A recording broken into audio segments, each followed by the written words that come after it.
டெல்லியின் புதிய முதல்வராக ரேகா குப்தா இன்று பதவியேற்றுக் கொண்டார். யார் இந்த ரேகா குப்தா? வாருங்கள் ஆராயலாம். வணக்கம். பாரதம் தொடர்பிலான தகவலுடன் இணைந்து கொண்டுள்ளீர்கள். தகவலுக்காக நான் அனிஸ்டா விமல்ராஜ். டெல்லியின் புதிய முதல்வராக ரேகா குப்தா இன்று பதவியேற்றுக் கொண்டார். டெல்லி ராம்லீலா மைதானத்தில் நடைபெற்ற பிரம்மாண்டமான விழாவில் பிரதமர் நரேந்திர மோடி முன்னிலையில் பதவி பிரமாணம் செய்து கொண்டார். துணைநிலை ஆளுநர் வி.கே. சக்சேனா அவருக்கு பதவி பிரமாணம் செய்து வைத்தார். ரேகா குப்தாவின் பதவியேற்பு விழாவில் பிரதமர் மோடி, மத்திய உள்துறை அமைச்சர் அமித்ஷா, பாதுகாப்புத்துறை அமைச்சர் ராஜ்நாத் சிங், மத்திய அமைச்சரும் பாஜக தலைவருமான ஜே.பி. நட்டா, ஹரியானா முதல்வர், ஆந்திர பிரதேஷ் முதல்வர் உள்ளிட்ட பலரும் கலந்து கொண்டிருந்தனர். டெல்லியில் 4வது பெண் முதல்வராக ரேகா குப்தா இன்று பதவியேற்றுக் கொண்டார். யார் இந்த ரேகா குப்தா? ரேகா குப்தா 1974ஆம் ஆண்டு ஜூலை மாதம் 19ஆம் தேதி ஹரியானா மாநிலம் ஜிண்ட் மாவட்டத்தில் உள்ள நந்தகர் எனும் கிராமத்தில் பிறந்திருக்கின்றார். அவரது தந்தை ஒரு வங்கி அதிகாரியாக இருந்திருக்கின்றார். அரசியலில் ஆரம்ப காலம் தொட்டே அவர் கொண்டிருந்த ஈடுபாடு தான் அவரை டெல்லி பல்கலைக்கழக மாணவர் சங்கத்தின் தேர்தலில் போட்டியிட வைத்திருக்கின்றது.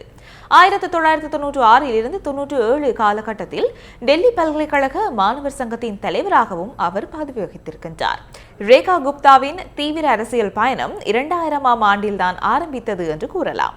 அந்த ஆண்டில்தான் அவர் பாரதிய ஜனதா யுவ மோர்ச்சா அமைப்பில் சேர்ந்து அதன் டெல்லி பிரிவுக்கான செயலாளராக பணியாற்றி இருக்கின்றார். அதன் நீட்சியாக அவர் பாரதிய ஜனதா யுவ மோர்ச்சாவின் தேசிய செயலாளராக 2004 முதல் 2006ஆம் ஆண்டு வரை செயற்பட்டிருக்கின்றார். அங்கே அவர் காட்டிய வலுவான நிர்வாக திறன்களும் கட்சியின் மீதான அவரின் அர்ப்பணிப்பும் அடுத்தடுத்த உயரங்களை அவரை எட்டச் செய்திருந்தது. டெல்லி பாஜக மகளிர் அணியின் பொதுச் செயலாளர், கட்சியின் தேசிய செயற்குழு உறுப்பினர் என்ற பதவிகளையும் அவர் வகித்திருக்கின்றார். இப்போது டெல்லியில் பாஜக 27 ஆண்டுகளுக்கு பின்னர் 3/2 பெரும்பான்மை பெற்றுள்ளதுடன் டெல்லியின் முதல்வராக ரேகா குப்தா பதவி பிரமாணம் செய்து கொண்டிருக்கின்றார். டெல்லி ஷாலிமார் பர்க் தொகுதியில் ஆம் ஆத்மி வேட்பாளர் வந்தனா குமாரியை 29,000 வாக்குகள் வித்தியாசத்தில் அவர் வீழ்த்தியிருக்கின்றார். தம் மீதான கட்சியின் நம்பிக்கையும் தமக்கு கட்சி தரும் ஆதரவும் புதிய சக்தியையும் உத்வேகத்தையும் தருவதாக டெல்லியின் புதிய முதல்வர் ரேகா குப்தா தெரிவித்திருக்கின்றார்.